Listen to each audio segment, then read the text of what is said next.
যেহেতু আল্লাহ তাআলা নবীজিকে সর্বশ্রেষ্ঠ নিয়ামত দিয়েছেন, এই কারণে কৃতজ্ঞতা স্বরূপ সর্বশ্রেষ্ঠ ইবাদত, শারীরিক ইবাদতের মতো হইতে সর্বশ্রেষ্ঠ ইবাদত হইতেছে নামাজ।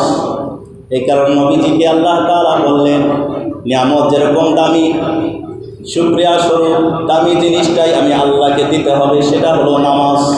এই কারণে আল্লাহ তাআলা নবীজিকে সর্বপ্রথম নামাজ আদায়ের জন্য হুকুম করলেন। শারীরিক ইবাদতের ভিতরে মানুষের ইবাদত তিন প্রকার।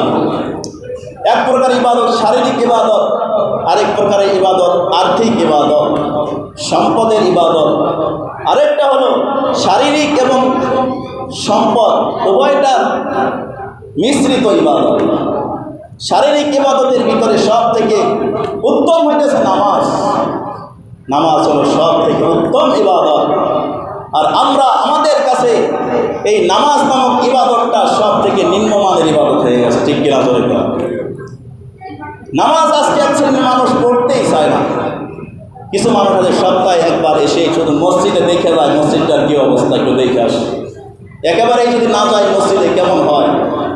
যারা শুক্রবারে নামাজ পড়তে আসে, আমার তো মনে হয় তারা সপ্তাহে একবার মসজিদটাকে দেখতে আসে, মসজিদটার হালাতটা কি দেখে আসে, এছাড়া অন্য কিছু নয়। নামাজ তো আল্লাহ তাআলা ফরজ করেছে 5 ওয়াক্ত। আপনি আসলেন সপ্তাহে একদিন জুমার দিন, কারণটা কি বুঝে আসেন?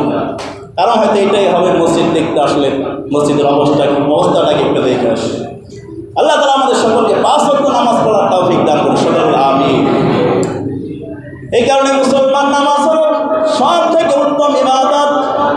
মুসলমান হিসেবে যদি নিজেকে প্রতিষ্ঠিত করতে চান, এই নামাজটা আপনার সর্বাগ্যে আদায় করতেই হবে।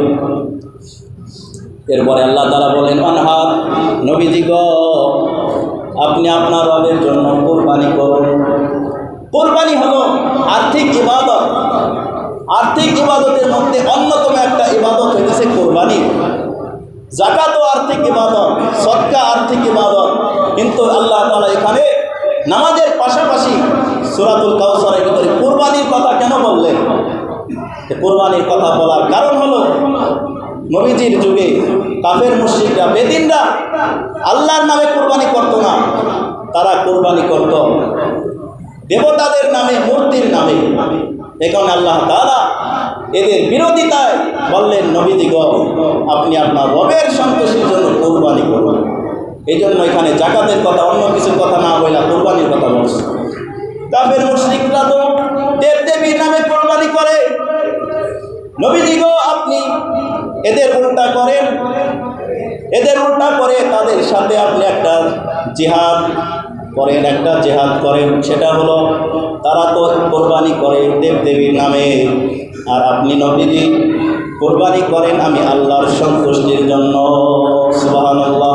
এখানে আল্লাহ তাআলা সূরাতুল কাউসারের ভিতরে নামাজের সাথে সাথে কোরবানির কথা বলছে। এরপরে আল্লাহ তাআলা বলেন, ইন্না শানিয়াকা হুয়াল আবতার। নবীজি গো, নিশ্চয় আপনার বিদ্বেষ পোষণকারীরাই হলো নির্বংশ। যারা আপনাকে নির্বংশ বলে গালি দিয়েছে, আমি আল্লাহ সার্টিফিকেট দিয়ে দিলাম, নবীজি আপনি নির্বংশ নয়, বরং আপনাকে যারা নির্বংশ বলে তারাই হলো নির্বংশ।